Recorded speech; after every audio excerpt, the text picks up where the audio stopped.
What's up, guys? It's your boy, Barca Boy 103. Today we're going to be doing the match preview for the Copa del Rey final. No, we're not, because we're shite. News video. That's how it goes nowadays. It's supposed to be the, match preview, but we're crap. I think actually the match preview should have been yesterday because the Copa del Rey final is today. Anyways, news video. We're going to be reacting to the Barcelona news over the past 48 hours. Lots of news to discuss. Transfers out the woo-ha. We got updates on Sofyan Amrabat, new priority for Xavi. Guido Rodriguez, this Ruben Neves, Ansu Fati swap deal involving Juan Foyth, Gundogan, Inigo Martinez, Aubameyang, huge Vitor Roque update, Messi update, of course, quick little Neymar update as well, you could say. And we're going to go through mainly Barcelona's summer transfer plan this summer, their plans on who they want to sign, and their plans on who they want to sell as well. We have updates on that as well. Dest, Nico, Ferran, Torres, Christensen. Apparently Aston Villa want to spend big on the Barcelona duo because Mateu Alemany is going there. We have some updates on also the future of Barcelona and about what we need now for financial fair play. What is the exact amount that we need to get out of the 1-2 rule for La Liga, which of course will help Barcelona in their financial fair play margin. Some general news update on the sporting director. Lamine Yamal not playing for Barcelona again this season. Sergio Roberto injury update. Who cares about that? You can skip that part of the video. I don't really mind. And also a friendly match in Tokyo against Vissel Kobe.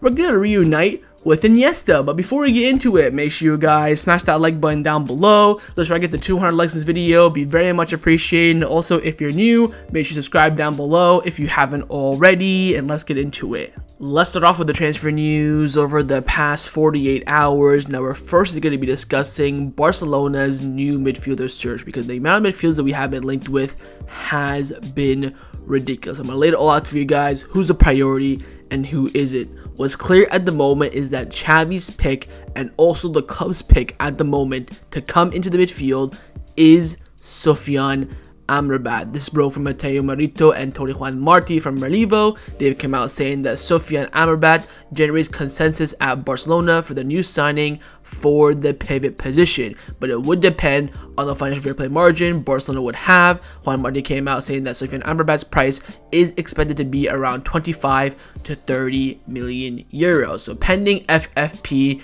the club's pick for the pivot is Sofyan Amrabat. Of course, Zubimendi, who is the club's ideal choice, is impossible. I think Amrabat is a fantastic player. I think as a lone pivot, he's not what we need, but I think in a double pivot with Frenkie de Jong, that is the definition of orgasmic. We're all hearing about Xavi's new system next season, 4-2-3-1, Messi in the hole, Dembele, Rafinha on the wings, Loa up front, then de Jong, Amrabat as a pivot.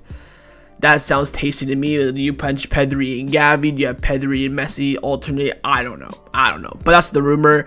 I think Amrabat is a good option. I think as a lone though, I'm not quite too keen on him, but in a double pivot, definitely for sure. But then you already have Kessié, so that generates some questions. Also, having Miguel from AS, very, very close to Xavi, has come out saying that Sofyan Amrabat is the chosen one by the coaches to strengthen the pivot position, regardless of what happens with Busquets' continuity. Barcelona are confident of signing him for a reasonable price as his contract ends in 2024. They also expect Amrabat's involvement, who already did his best to join in the summer. Of course, since his failed loan move in the summer, all we've been hearing about Amrabat to Barcelona is that the player himself is desperate to join and will do anything to join as well. He will earn absolute peanuts to come to Barcelona. I think registering him is not a problem. Personal terms, not a problem. The issue will be the fee between Barcelona and Fiorentina. Also, have Miguel came out saying the coaches like Amrabat's forcefulness and defensive strength, but also his ability with the ball. The Moroccan could form a great duo with Frenkie de Jong. I do believe we need a pivot this summer. Who is it? I have no idea. It could be Nico, come back from loan. You could say Ilkay Gundogan. We'll talk about Gundogan later on. You could maybe say let's just bank on Frenkie de Jong. But I think Amrabat coming in would be huge. You have Amrabat and Busquets competing in the pivot. You have de Jong and Xavi to the right, then you can have Pablo Torre, Pedri to the left as well. So it does, and of course Gundogan as well as an option. Then you probably have to loan out Pablo Torre. Talk about both of them later on, but I think Amrabat coming in is a good option. I think the fee is also decent. If we can bring that down to 20, especially with him having 1 year left on his contract and Fiorentina president promising Amrabat to sell him this summer, I think it all work out in our favor. I think 20 million for Amrabat is a great deal, and to be honest, if he's the backup for Zubimendi, I don't mind it whatsoever. Now, there is a backup option for Amrabat in case we don't sign him, whether or not the fees not agree with Fiorentina, which pretty much is the only thing that's stopping this deal. The backup name is quite interesting. It is Guido Rodriguez, the World Cup winner, of course, and the CDM for Real Betis, having come from AS, very close to Xavi, has come out saying that Guido Rodriguez is on Barca's agenda to strengthen the defensive midfield position in the case they are unable to sign Sofyan Amrabat. His contract also expires in 2024. The coaches like him and consider that he'll be able to adapt very well. So Guido Rodriguez is the backup option for Amrabat. I think Guido Rodriguez can do the lone pivot role a bit better than Amrabat. I think Amrabat and double pivot is better than Guido Rodriguez, but at this point I would rather stick with Nico and trust Nico for a season. I don't see the need to pay your direct rival Ramon Planes. Actually, he's the sporting director now. Betis pay him to get Guido Rodriguez. For me, that doesn't make sense. It'll probably cost, I would say, a bit cheaper than Amrabat, 15-10 million maybe. That's if Betis want to sell him. I don't know what Betis' plans are for him this summer, but at this point, I personally, my opinion, would rather keep Nico, but I've had this feeling the club don't really, I feel like the club don't really trust Nico. I don't think he can fill that role as a lone pivot. I think Xavi and his coaching staff think he's talented. Maybe they don't see him as a pivot. Maybe they see him more as a box-to-box, or maybe in a double pivot, kind of like a Frankie de Jong role. You already have Frankie de Jong, so you don't need Nico. So wait and see. But again, the main priority for the pivot reinforcement at the moment for Barcelona is to sign Sofyan Amrabat. Now, a midfielder who has been offered to Barcelona, and his transfer would be way easier and less complex than the transfer of Sofyan Amrabat, is Ruben Neves, where Barcelona had been presented the opportunity to sign Ruben Neves in the form of a swap deal. Listen to this. It's mad. Tony Juan Martí and Mateu Alemany, again from relief, have come out saying that Jorge Mendes offers Barcelona a swap deal involving Ansu Fati and Ruben Neves, with money also going in Barcelona's favor. But as of now, Ansu Fati does not want to leave, and the coaches are not convinced by Ruben Neves. According to reports, the sum of money is 30 million euros. So Wolves have offered 30 million euros plus Ruben Neves for Ansu Fati. All value together, you're looking at around 60-70 million euro package. Couple things. One, thank the Lord that we rejected this offer. Apparently Barcelona are in advanced negotiations, but the player, Ansu Fati, does not want to go to Wolves, and Xavi doesn't want Ruben Neves. Having Miguel from AS came out saying that Xavi has discarded Ruben Neves as an option. The player doesn't fit into his plans. Have to applaud Xavi for this one, because you know what? This is brilliant. I've been saying this for months now. Ruben Neves is the same profile of Frankie de Jong. You can't have two Frankie de Jongs in a pivot. It just doesn't work. I applaud Xavi immensely for this, because if Xavi said yes to Ruben Neves back in July when he was first given the idea, I promise you Ruben Neves would already be a Barcelona player. And the reason behind this swap deal is that Jorge Mendes is the one pushing this. Of course, he's a part owner of Wolves or something. There's something Portuguese with him and Wolves. He's the one pushing for this. He's trying to convince Laporta to do this. If it was up to Laporta, he would say yes, just because he wants to make Jorge Mendes happy. But Ansu Fati has said no, and so has Xavi. So this operation will not happen, despite the fact the operation is in advanced talks, because Laporta and Jorge Mendes like the idea. That's why it's advanced. This will not happen. Ansu Fati does not want to go, and Xavi does not want Ruben Neves. Let me know in the comments down below if you have taken this deal. Personally, if we wanted Ruben Neves, I would probably say 40 plus Ansu. I think 30 plus Ansu is still a good deal. I can see why the club want to do it. They get money in, they get a player that they want without amortization, so it works out great. But the player is not what we need, and also Ansu Fati does not want to leave. So this operation will not happen. I think this will be the final straw of the Ruben Neves rumors to Barcelona. I think they will die down after this because Xavi has made it clear he does not want the Portuguese midfielder. Now, a midfielder that will not join Barcelona this summer but could potentially join next summer is Dani Olmo. Now, keep in mind, since Joan Laporta was elected the president of Barcelona, I've been saying on the channel that no doubt during his tenure, I think that Dani Olmo will come and join Barcelona, and looks like next year will be the possibility. Gabriel Sanz Mundo Deportivo came out saying that Dani Olmo so far has said no to renewing his contract with RB Leipzig. In addition to Barcelona, Borussia Dortmund are also interested, and Olmo's contract expires in 2024. The reason why I'm bringing this to your attention is that I want you guys to keep an eye on this. If Dani Olmo runs his contract down with RB Leipzig, no doubt in my mind, Barcelona will offer him a contract. I think as a false winger, where Xavi plays right now, I think Dani Olmo can do that job to a better extent. I think how you see our squad planning for by the end of the summer, I don't see how Dani Olmo fits. But next summer, players might leave. You just never know. Players might be out of form. You get a good offer, they leave. So keep your eyes on Dani Olmo next summer. If he is a free agent right now, he does not want to renew with RB Leipzig. I think Joan Laporta a few months ago communicated to his agent that Barcelona want him next summer for free, so you might wait a year, join Barcelona. So keep your eyes on Dani Olmo next season. If he is a free agent, no doubt in my mind, he will become a Blaugrana. Now, the midfielder that Barcelona had been targeting for a few months now and are still planning on signing him this summer is, of course, Ilkay Gundogan. We talked about this for the past few months. A few weeks ago, he reached a full agreement with Barcelona, but now it's pending what will happen if he's unable to be registered this summer. Mundo Deportivo came out saying that Barcelona are still waiting for Gundogan's decision while the German international is playing for 3 trophies. If Man City reaches the final of the Champions League, it can delay the white smoke about his future. So right now, Barcelona kind of waiting for Man City's season to die down a bit to push Gundogan for his answer. Again, there is a full agreement for a 2-year contract plus 1-year option with Gundogan. The only issue now is to resolve what happens if Barcelona cannot register him. Will they pay a fee to Gundogan? Will they allow him to go out on loan? All these if, buts, and maybes are still in the question. But it looks like Barcelona are set to sign Gundogan plus another midfielder, whether it's Amrabat, Guido Rodriguez, God forbid Ruben Neves. You could expect Barcelona to sign 2 midfielders this summer. Well, of course, right now we do have a hole in one. We have Busquets, Frankie, Kessié, Xavi, Pedri, Pablo Torre. Xavi kind of plays on the left now, so you only have 5. Pablo Torre is going to leave, so you do need 2 to come in. But that does leave the future of Kessié a bit in doubt, so keep your eyes on that. But Barcelona right now, no doubt, are planning on signing 2 midfielders in Gundogan and Amrabat, so we'll have to wait and see with Gundogan. But one free agent that Barcelona has signed already is, of course, Inigo Martinez, and Barcelona want to sign Ilkay Gundogan on the Inigo Martinez parameters. Sport came out saying that Inigo Martinez's contract at Barcelona will be for 2 seasons with a salary similar to what he currently earns at Athletic Club of 9 million gross, so around about 4.5 net after tax, which is around about 87,000 a week, which, to be honest, for Inigo Martinez at his age, his level,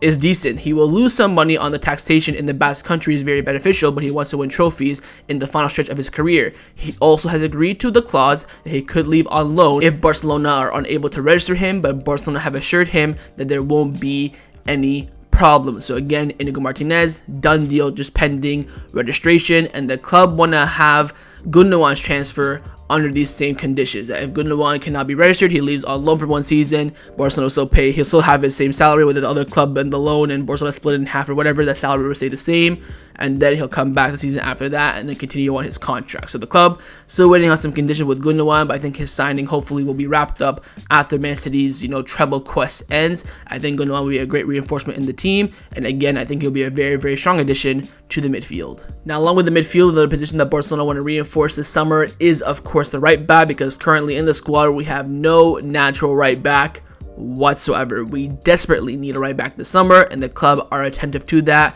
Firstly, one of the main options has been Benjamin Pavard. This is coming from Sport 1 in Germany. They come out saying that Barcelona are still keeping an eye on Benjamin Pavard's situation. Right now, Pavard is in talks with Bayern Munich over a contract renewal. Bayern Munich want to renew him. Thomas Tuchel wants him to stay, so that still is a possibility. If he doesn't, then Barcelona will probably come in, offer a small fee since he does have 1 year left on his contract. Then we can go from there. But Benjamin Pavard is not the number one option to reinforce the right back position at Barcelona. The number one option is Juan Foyth. Xavi, for some reason, I don't see it, you never know, is desperate for Foyth. And Barcelona are ready to offer a Wolves deal that they offered us for Ansu Fati. We're going to do that with Foyth. Javi Miguel from AS has come out saying that Barcelona will try to include Nico Gonzalez in the possible deal to sign Juan Foyth, who Xavi insists upon. Foyth has a €54 million release clause currently at Villarreal. Barcelona could offer Nico plus €30 million, which would fall within the established parameters. So again, Nico is probably worth around 20, 30, 50, 54. The club are trying to, try to get Foyth on a good deal here. Am I mad about this offer? If Xavi wants him so badly, you have to go for it. I mean, it's what the manager wants. I think 30 million is enough for Foyth, but you want to chuck in Nico. I think Nico has a future, but the club, the coaching staff have problems with Nico, so you have to risk it as well. I think this is a good deal. You get rid of a player that you don't need. You spend less money on a player who the clubs want more from. But again, it's just a Wolves offer 2.0, and we're doing it here with Villarreal. There also is another reason why we can be doing this as well, because Barcelona went on loan Pablo Torre to Villarreal. We'll talk about that later on. So that could also help us in this operation. Loan Pablo Torre, Nico, 30 million for Juan Foyth. If it gets the man that Xavi wants, it gets the man. I am not too fussed about this. I think if it's anything a penny over 30, that's where you're pushing it. I would be leaning more towards the 20 area. But if the club want to do it, the club want to do it. I'm not very against this signing or this offer, but we'll wait and see. I think, I just want a right back. Honestly, I'll hold my hands up. I just need a right back because this team is just a right back away from taking that next big step. Right now, we're a good team. This is the elite section. A right back will bring us up to here. That's just my opinion, and we need one this summer. We have no natural right back in the squad. We're going to rely on Sergi Roberto and Koundé. Get me out of here. I'll shoot myself if that's the case. We've got to get a right back this summer, and Barcelona are going to try their first option of Juan Foyth. After that could be Benjamin Pavard or even Arnau Martinez. Now, along with the defense and the midfield, the club want to also strengthen the attack this summer with some new signings. Firstly, is about this world-class left winger that broke, a month and a half ago, that Xavi thinks and Laporta thinks that the team is one world-class left winger from being an elite team. And the world-class winger they picked is Yannick Carrasco. I don't know, but we do have an update on Carrasco, which I think is very, very positive. Firstly, coming in from Javi Miguel from AS, he's come out saying that Mateu Alemany is convinced that he'll be able to lower the figure of the purchase option of €60 million to €10 million in order to sign Yannick Carrasco. As we all know, as part of the deal to sell Memphis Depay in January to Atletico Madrid, Barcelona have an option to buy Yannick Carrasco this summer for 15 to 16 million euros, flat out, no negotiation, pay, done. He's a Blaugrana. But the club feel like they can lower this fee. Of course, Barcelona lowered their fee for Antoine Griezmann back in November, so maybe they can use that as our favor. But at the moment, we don't need Carrasco. Well, I mean, we can. Do we need him? Not really. He doesn't really fit. Again, you have Rafinha, Dembele, Ansu Ferran, Lewandowski, and then a striker that we will sign, plus Messi, possibly, of course, on top of that as well. But the club want to keep Yannick Carrasco in their books just in case, because you have to think about the Abdi situation as well. Sport have come out saying that Barcelona's priority reinforcement for the left wing position is the return of Abdi and not signing Carrasco. God, I love this board, man. We just think with sense, Rejecting Ruben Neves. You don't want to make Jorge Mendes happy. Let's go young. Let's not get someone who's 29 in their prime, got 2 or 3 years left, and spend money on him. World class. In principle, Abdi is expected to stay, but the club believes that he is the ideal left winger, and also he will be for free because he's coming back from loan. He would leave only in case of an irrefutable offer, as it will help a lot with FFP. So the club are going to bet on Abdi next season. We're going to sell one of Ferran, Ansu, Rafinha. Abdi will come in to replace him. He'll be the new reinforcement in the left wing. Fair enough. But if a big offer comes in, we're talking 25 million euros plus, the club will probably sell him. In that case, if Abdi would be sold, part of that money, so of course you sell him for 25, 30, you grab 10 of that and invest it in Yannick Carrasco. God, I love this club, man. They just, when we were under Bartomeu, it was just pure clownage. Bunch of clowns. Didn't know what they're doing. Look how logical this is. For me, I'm okay with this. Bet on Abdi. Young. He's coming back from his impressive loan at Osasuna. You spent like, what, 4 million on him. Ramon Planes masterclass. Bring him back. If someone spends stupid money on him, because look, Abdi has a lot of potential. He does. I think right now he's reminding me a lot of Vinicius. Let me finish. In the sense that he's a great 1v1 dribbler, creates chances, but his finishing is dreadful. He has had a few goals this season, but I've seen a lot of the chances he missed. They should be scoring, which is fine. So someone comes in and pays stupid money for him, because 30 million you take for Abdi, because he's still young. He might end up flopping. He might, you know, go to a lot of parties and go rogue. You never know. He's a Arab guy, so God forbid. So someone comes in, offers ridiculous money. You spend half of that money to bring in a suitable replacement who Xavi likes. He's in his prime, and also you have a good buy option on him. I think if Atletico Madrid to sell Carrasco this summer, they'd ask for the same price of Abdi, 20, 30 million euros, because he does have 1 year left on his contract. But you get a half price to replace Abdi.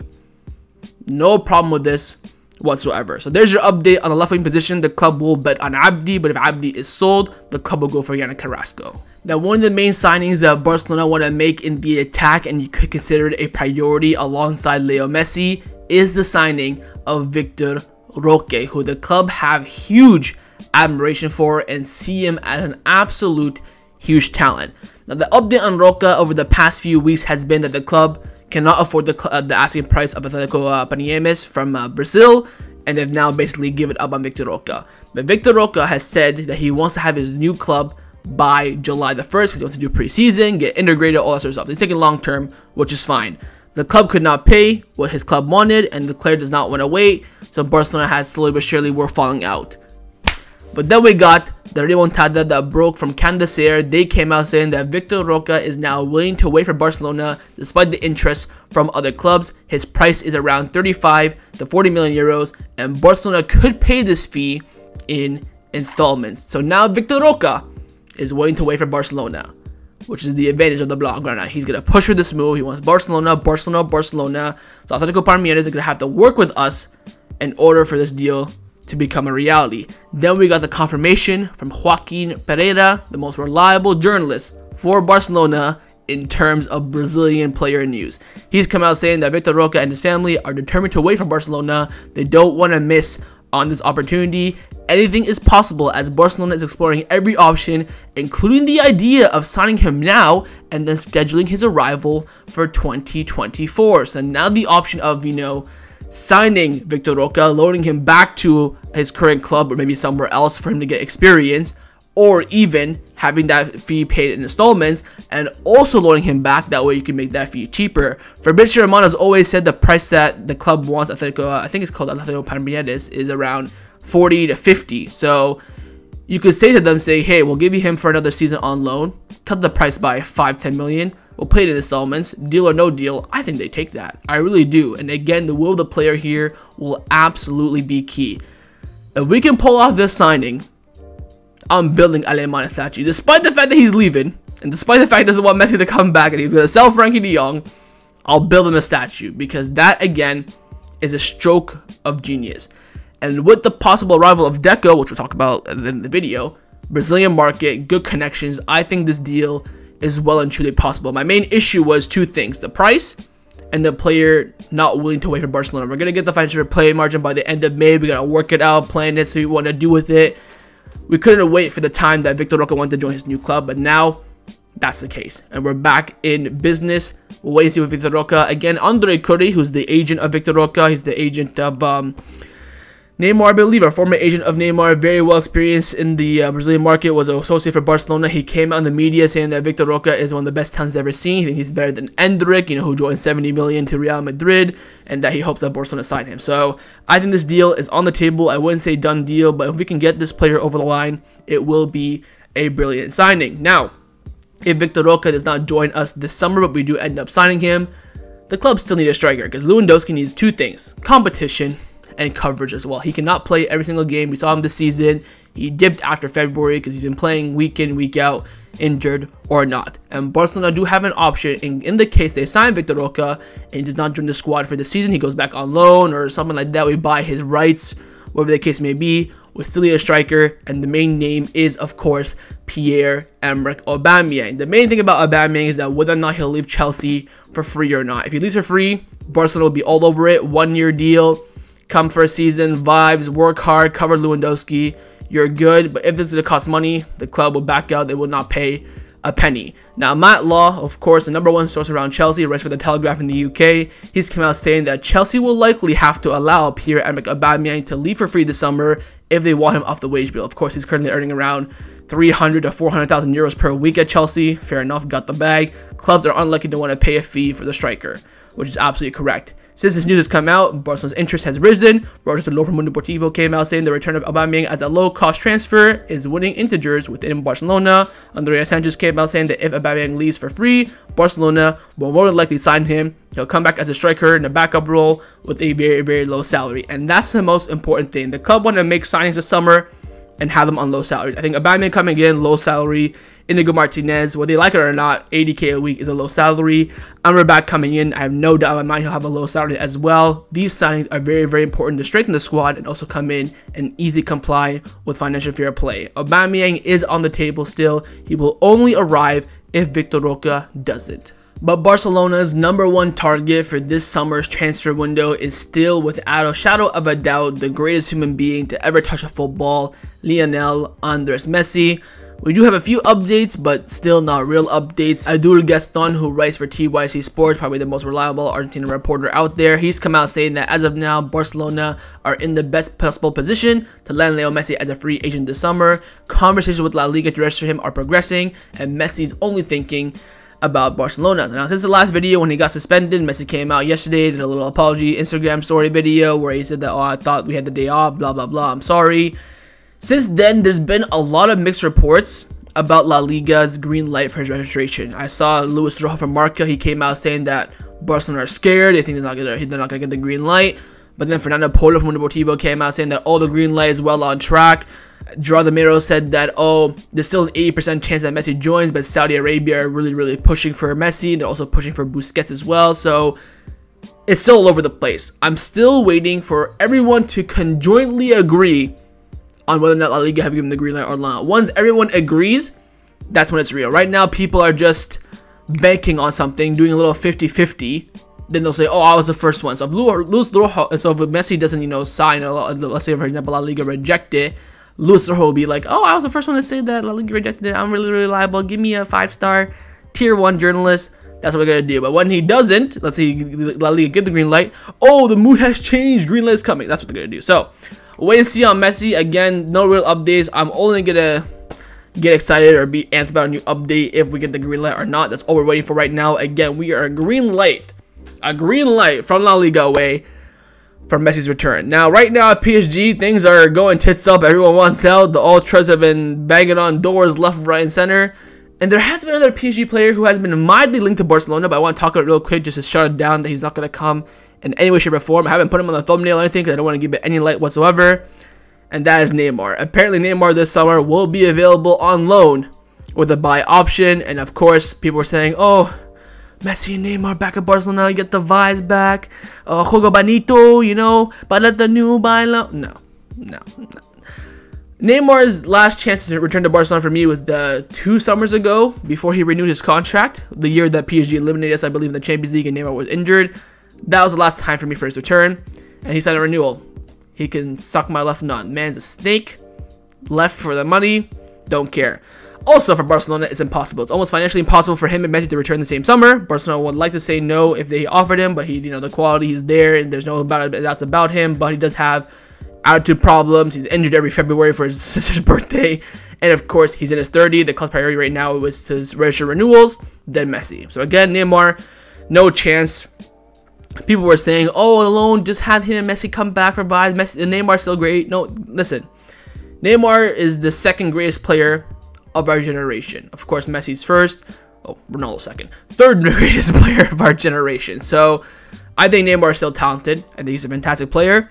I loved him. Now I don't. He's a little snake in the grass. He left for the money. We could have brought him back in 2017, 2018, 2019. Not 2020 because of COVID. 2021. I'm done. I've given up on it. I made that video in my car at my old job when Neymar signed that renewal. I'm done. He's not coming back, loan or not, free agent. I don't think Neymar will ever return to the club. And to be honest, I don't want him back in the club. Because the thing is, the saying is real. Players who leave Barcelona always regret it. Look at the past examples. Neymar, Aubameyang. The list goes on, and Artur. List goes on and on. I'm done with Neymar. Messi's return is going to happen. We're just a La Liga green light away. Let's now discuss the players who have been rumored to leave Barcelona over the past 48 hours. First up is some of the loan players. Well, the only loan player we do have an update on is Sergino Dest. Now, I put this tweet out yesterday about loan players, that how if we sold like the loan players, we could get about 85 million. If you sell Abdi, Nico, Dest, Lenglet, Titi, you're already getting money for Trincao. The club can earn so much money from loan players.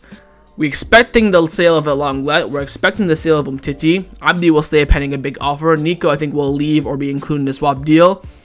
Then there's Dest. I said on Twitter that we can sell Dest 5-10 million. Fucking gotta loan him out again. Gabriel Sanz from Deportivo came out saying that Sergino Dest's loan transfer to Union Berlin for the upcoming season is getting closer. A loan deal between the player and Union Berlin seems to be in the final stages. Now, a couple things. One, why are we not trying to sell him? Call up Ajax. Yo, we gave you 75 million for De Jong, right? You want to just take Dest back? You're gonna make profit. 10 million, he's all yours. Why are we loaning him out so early? And also, I do remember Ben Aid, who is very, very, very, very close to Dest. He came out saying that Dest is not going to Union Berlin. The loan is not going to happen. All fake news. So I don't know what Gabriel Sanz is saying, but Gabriel Sanz is still very, very reliable. So I don't know. I'm hoping we don't loan out Dest again, because I want to get money for his transfer, because we need money. Loan move does not help us, does not help him, does not help anyone. But we'll wait and see. According to reports, Dest is in very advanced final stages in negotiation to another loan move after his failed AC Milan move to Union Berlin in Germany. Now, without a doubt, the majority of money in football is in the Premier League. They've got a buckload of money, and if Barcelona want to sell big this summer, the Premier League is where it's at. Of course, we got the bid of 80 million euros for Rafinha from Newcastle. Wolves want Ansu Fati. Apparently, Man United want him. Liverpool, they all want to pay big money. And now they're coming for our other boys. Firstly, in Andreas Christensen, Gabriel Sanz from Deportivo came out saying that Mateu Alemany really wants to bring Andreas Christensen to Aston Villa. Mateu, I just said I'd build you a statue. What are you doing, lad? He considers the center back as one of the best in the business, if not the best. Man, this we got prime Carlos Puyol on our hands. Then that's crazy. The report comes out saying that only an extraordinary proposal could take him away from Barcelona. If Alemany wants to give us 100 million for Christensen, I mean, I'm down. But let's be honest, Alemany, it's not that crazy. I don't think. But hopefully, he goes for another Barcelona player in Ferran Torres. The Daily Telegraph are reporting that Aston Villa are very interested in signing Ferran Torres and may even be ready to offer 60 million euros for him. Oh, bring the crane back. Bring the Alemany statue back. 60 million. Apparently, they want to spend 100 million on Dusan Vlahovic and Ferran Torres. So, 50 million each, 60-40, whatever the case may be. If Aston Villa, if Mateu Alemany, I'm not going to say Aston Villa, it's going to be Mateu Alemany. If Mateu Alemany offers us more than 30 million euros for Ferran Torres, I'd love him for life. Imagine Mateu Alemany like doing Barcelona's transfers the last 2 months. He'd teleport to, hey, I'm going to go to Aston Villa. I'm going to offer you like 40 million for Ferran Torres. So keep this in mind while we're planning for this, the stuff for the next month. That would be hilarious. But it's still early days. Mateu Alemany hasn't even joined Aston Villa yet. I mean, I don't know. But if he wants Ferran Torres, if he wants to just be in the good books of Barcelona fans for life, even 30. Offer us 30, 35. Happy days. 60. I'll love you forever. I'll bring the statue in. So we'll wait and see on this. I think, again, Christensen, 100 million euro plus. If that doesn't come in, the club will not sell him. With Ferran Torres, of course, this could be the real opportunity here. If Unai Emery really wants Ferran Torres, the price is there, and Aston Villa can easily pay it. Now, a player of Barcelona who the club are considering selling this summer, but he's asking just to run it back one more time, is Ansu Fati. The Audi AS have come out saying that Ansu Fati is convinced that next season, once all the physical problems are fully overcome, he will show his highest level again. He wants to stay no matter what. Of course, this was touched upon in the Ruben Neves report at the beginning of the video as well. I love Ansu so much that I'm starting to fall for this. I really want Ansu to run it back one more season just to give it a go. From the get-go, I'd rather sell Ferran Torres over Ansu. For me, it goes sell Ferran first, second Ansu, then Rafinha. I think only because Rafinha has been playing well the second half of the season. Of course, it depends on the offers that we get, but if we have Abdi and Ansu on the left, Dembele, Rafinha on the right, Lewandowski, Alba, then you have just Messi there, I think it's still too much, you know. It depends on if we get Vitor, Roque, or Aubameyang. It also depends if Messi comes back or not, because the club do have a multitude amount of forward options, but the issue are the players they want to sell don't want to leave and don't have offers, and then again the club want to bet on Abdi, so that's something to consider as well. So I think if Ansu Fati has a spot in the squad next season, I'd run it back, but if we have to sell him to bring in Messi and Vitor Roque and then just bet on Abdi, then I would force my hand. The situation is with Ansu is that potential is there, but since he went down the Camp Nou against Betis in 2020, it just hasn't been the same. I mean, when the kid came and played against, what was it, Betis, I think, at the Camp Nou, and Griezmann did that celebration, I never felt so enthusiastic and so excited for a player debut. Not even Lamine Yamal got me excited like that. Ansu Fati's debut was crazy. And he started the next game against Valencia. He scored. He assisted Frankie the first 10 minutes. It was written in the stars. He hugged Messi after the game. Got number 10 the next season. Crazy. Not the next season, the season after that. But wait and see with Ansu. I'd keep your eyes on it. I think if he has the potential to have a spot next season, if we do need like a backup left winger or something like that, I think he could end up staying. But the club forced their hands. He might end up leaving. Now, a player who's already left Barcelona, well, left Barcelona a long time ago, who can generate some more funds for the Blaugrana is Jean-Clair Todibo, who apparently is set to leave Nice this summer and move to the Premier League. But Barcelona do have a 20% of his future sale. Gabriel Sanz from the Deportivo came out saying that 3 Premier League teams want to sign Jean-Clair Todibo, who has a valuation of 30 million euros, and of course Barcelona reserve 20% of a future sale. So if Nice sell Todibo, Barcelona get 20% of that transfer fee. Again, this is why you include these fees and buyback options in these deals when you let players go for next to nothing. This can be very, very important for Barcelona. That's a few extra million euros that we didn't have. So keep your eyes on players like this. I can't really think of any that are on the market right now, but Barcelona do have a lot of options on some players. I think Coutinho is an example off the top of my head. Ricky Puig, Mingueza, all these players, if they get sold, I think the club do have percentage of their future sales. I think Neto renewed his contract. So I don't know. There's players out there. I'll keep your eyes on this. So again, if Todibo makes a move this summer, don't forget, when you look at that fee, Barcelona will get 20% of it. Now, a player who will no doubt in my mind leave Barcelona this summer, but on loan though, is of course Pablo Torre, with Barcelona set to sign 2 midfielders in Ilkay Gundogan and potentially Sofyan Amrabat. Pablo Torre has absolutely no chance in getting in the Barcelona midfield next season, which means he'll have to go out on loan, gain some experience. I think Pablo Torre is still a fantastic player. He's very, very talented. And apparently, Villarreal are the team that's most advanced for him to join. Javi Miguel from AS came out saying that Villarreal may acquire Pablo Torre on loan for the upcoming season. The priority is to loan the midfielder to a first club this summer, and Villarreal is the best option to host him. Now, if this can benefit us for the Juan Foyth deal, I'm all over it. You get Pablo Torre on loan, Nico, 30 million, give us Juan Foyth, bang, bang, bong. My only issue is that Pablo Torre is not going to be a guaranteed starter for Villarreal. They do have, of course, Jeremy Pino, Capoue, Coquelin, Dani Parejo. Their midfield is very well sorted, so him breaking into that first team midfield is going to be difficult. If we don't get Juan Foyth out of it, I personally wouldn't do it. I'm looking at, again, a mid-table club on paper. I know Osasuna have done well this season, but, an Osasuna, a Mallorca, I'm trying to think, a Celta Vigo, a Girona. That's what I'm looking for. A mid-table club where he can definitely break in, play week in, week out at a somewhat decent level, and not have to worry about relegation. That for me would be my option, but again, we'll have to wait and see how this materializes. But Pablo Torre is set to leave the club on loan this summer. So overall, Barcelona's summer transfer plan for this summer is becoming more and more clear by every single passing day, which of course includes signing, sales, loan moves, and registering renewals as well. Now, Roger Todor from Mundo Deportivo came out saying that Mateu Aleman's task before leaving Aston Villa to underline the firstly, register the new contracts of Araujo, Xavi, Alonso, Roberto, renew Balde, Dembele, Peña, and Lamine Yamal, exit some players and hope to achieve 100 million euros, which I'll talk about in a few seconds. Of course, reinforce the attack with Messi and others, sign Gundogan and also a CDM in the case that Busquets leaves or even ends up staying, sign a right back with Cancelo and Foyth being the favorites. Again, the plan is very, very clear. If you want to look at it more in depth, this is coming in from Andrea Sanchez. He said that here are the main targets. He got Messi, Inigo already signed, Gundogan, then Amrabat or Guido or Neves, who are the Zubimendi alternatives, so we can't get Zubimendi. You have Oba, who's in case we don't get Vitor Roque, Carrasco, of course, if we don't get Abdi, and if we do end up selling Abdi. Then in terms of sales, you have Ansu, Kessié, Ferran, Rafinha, Busquets if he doesn't renew, of course, Alba if he doesn't reduce his salary, Garcia, and then you have the loan players Lenglet, Dest, Nico, Umtiti, and Collado. Now with that loan list, they're all gonna dip. Let's hope that none of them go out alone again. I'm still very hopeful about Dest not going out alone. Jordi Alba, take the wage cut, he can stay. Busquets, same thing. Rafinha, will you take that offer from Newcastle? I'm not quite too sure.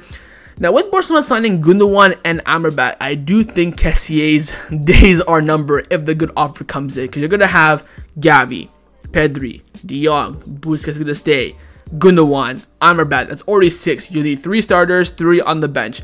Then you want to also add Amrabat to that and also Kessié as well. That's when the numbers get a bit too much. Pablo Torre, again, no chance. You're already overhauling the midfield with the current plan. So I'll keep your eyes on Kessié. I think the offer does come in. You know, you sell him for 30, you spend 20 of that on Amrabat. I think the club will see that as a W. Now, we've been talking about this a lot about Barcelona needing 200 million euros to, you know, spend to, you know, make moves in the summer transfer window. They had to sell players first to make room in terms of financial fair play, to have them have a more salary margin to register signings. And I've been telling you guys that it's not 200, it's going to be about 110 because, like Aleman said a few months ago, Griezmann and Piqué salaries, which were fucking ridiculous under Bartomeu, will be removed from the salary bills. And this now has been confirmed by Candacer. They've come out saying that Barcelona has already achieved 120 million euros in savings between cuts and new income. There is 80 million euros left to reach the goal and be able to sign up to players normally. So again, Barcelona right now are in the 1.15 rules. I fucking don't know, man. Anyways, we need to earn money to be able to spend and register players without problems. We have to earn 80 million euros. So whether that's selling Kessié, Ansu, Ferran, Rafinha, cutting Busquets' salary, cutting Jordi Alba's salary, maybe Ter Stegen and De Jong, so many options. So again, we've already achieved 120. 90 of that was from Piqué and Griezmann's salary. The rest have been cutting Barca TV. I think the janitor took a salary cut as well. And of course, new incomes. We have a friendly match we're going to talk about and other revenue streams as well. So the club is well on course. We already need 80 million euros and we're only on May the 6th. Fantastic work again by this boardroom, and we're only a few steps away now. A couple sales, couple reductions of salary. We'll be back in the normal 1-1 rule and be able to register and sign players with hopefully no issues. Now, the final topic that I want to discuss before I end off this video is give you guys some updates surrounding Barcelona over the past 48 hours. Some, you know, general news here and there, injury update, player friendly, sporting director role. Firstly, on Lamine Yamal, congrats to him. He's been called up for the Spain under-17s, and that means he may not participate for Barcelona again this season. Alberto Roque has come out saying that Lamine Yamal has been called up to the Spain under-17 from May the 8th to June the 3rd for the final phases of the European Championship. This means that he will no longer be able to play for Barcelona's first team this season because, of course, the season ends on, I think, June the 4th. So if they end Spain under 17 June 3rd and he can't make June the 4th, it remains to be seen whether Barcelona will negotiate with the Spanish Federation to pull out Lamine Yamal for the under 17 squad list so that he can continue with the first team. So again, as of right now, Lamine Yamal will not play for Barcelona again this season. He already played, what, 10 minutes against Betis. We may not see him again. I personally would let him go play. He needs experience. I get it. Playing for the first team and training is still very, very important, but I think that actual minutes on the pitch competitively with players that are a bit higher level, a bit higher age level than him will be very, very beneficial. We'll wait and see what the club decide, but again, they could still pull him out and keep him in the first team, where he could be playing in a friendly at the end of the season against Andres Iniesta. The club are planning a trip to Tokyo to play Vissel Kobe in a friendly match. Fernando Polo from Deportivo has come out saying that Barcelona will play a friendly game when the season ends in Japan against Vissel Kobe to generate revenue. In principle, the friendly match is scheduled for June the 6th to be held in Tokyo. The club is finalizing the details before announcing. Of course, the final game of the season will be on June the 4th, the Sunday. We'll play Celta Vigo away, and then after that, we'll go to Japan and play a quick friendly. Of course, we did this last season. Last day of the season was against Villarreal. A few days later, we went to Sydney and played the the A-League All-Stars.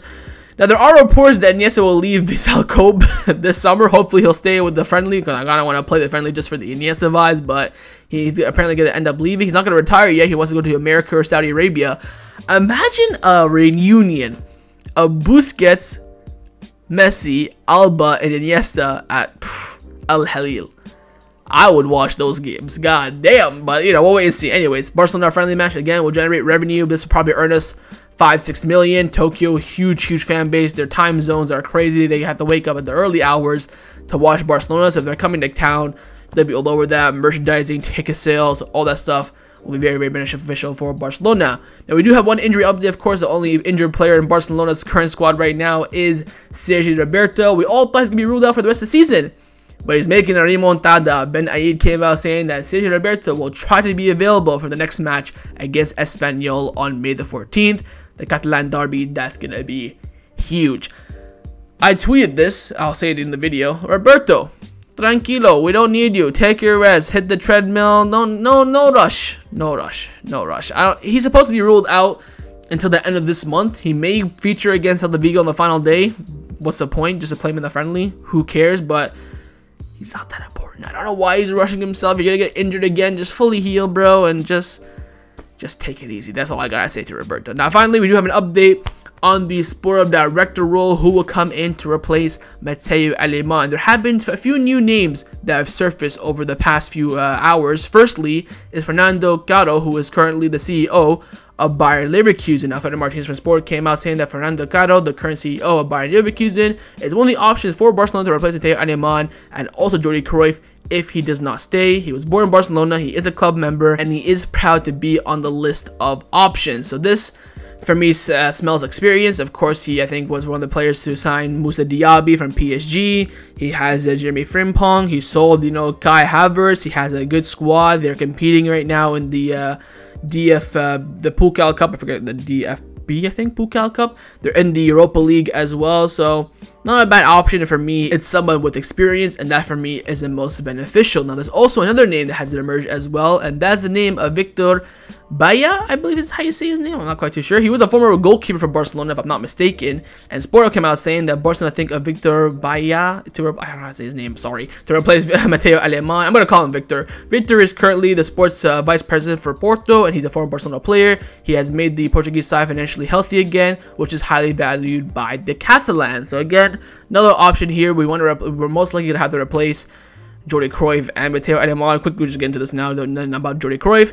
Pessimism is arising about Jordi Cruyff. His contract doesn't end on June the 30th. Apparently, Barcelona think he's going to leave. Jordi Miro came out saying that there is pessimism at Barcelona about Jordi Cruyff's continuation. So Jordi Cruyff might be leaving alongside Mateu Alemany, so his future is not clear. So that's why Victor is another option. You could bring in Victor. You could bring in Fernando Caro, Antonio Cordon. There's a lot of options out there that will highly value Barcelona, but they're all just options. Of course, with Barcelona, you have the main option and the alternatives. Fernando Caro, Antonio Cordon, Victor Baya are all alternatives. The main option is still Deco. Toto Costa have come out saying that President Laporta's first choice to replace Mateu Alemany is Deco because he knows the club, and his expertise in the Brazilian market is highly valued. So Laporta wants Deco. Again, this is someone that Laporta has to bring in. Laporta has to trust. He trusted Mateu Alemany in the beginning. He trusted Jordi Cruyff at the beginning. These are people that you bring in where the president has to feel total confidence in. You could bring someone in that you don't know has experience, like Fernando Caro, Antonio Cordon, Victor Baya, whatever the case may be, but at the end of the day, the president has to feel comfortable. We saw Laporta change his sporting director, I think, twice in his first tenure as a president, when TK left before Pep did in 2011, so it has to be someone that Laporta trusts, and if he comes in, doesn't perform, then you criticize Laporta, and also on top of that, Deco as well. So we'll wait and see, but right now, at the current moment, the favorite to become the new sporting director of Barcelona on July the 1st is Deco. So that was my reaction to the Barcelona news over the past 48 hours. Hopefully you guys enjoyed this video. If you did, make sure to leave a like, and of course, leave your thoughts down below in the comments on everything we discuss. The main thing I want to first say, of course, is your thoughts on Barcelona's summer transfer plan in general, the signings coming in, the exits coming in, and also your thoughts on the details as well. Amrabat, would you sign him or not? Would you bring in Gundogan? What are your thoughts on the swap deal of Neves and Ansu Fati, the swap deal of Foyth, Nico, and what are your thoughts on the sale side as well? Would you loan, sell? What would you do with the other loan players? What are your thoughts on Aston Villa coming in for Ferran, Torres, and Andreas Christensen? And also your thoughts on, Messi coming as well. I say this a lot in the videos, but do you actually believe that La Liga will give the green light or not? And finally, your thoughts on Deco becoming the sporting director, who's, should I say, the favorite at the moment on becoming the sporting director of Barcelona. And of course, make sure to subscribe down below if you haven't already, and I'll see you guys next time on the channel. Take care, and Forza Barca.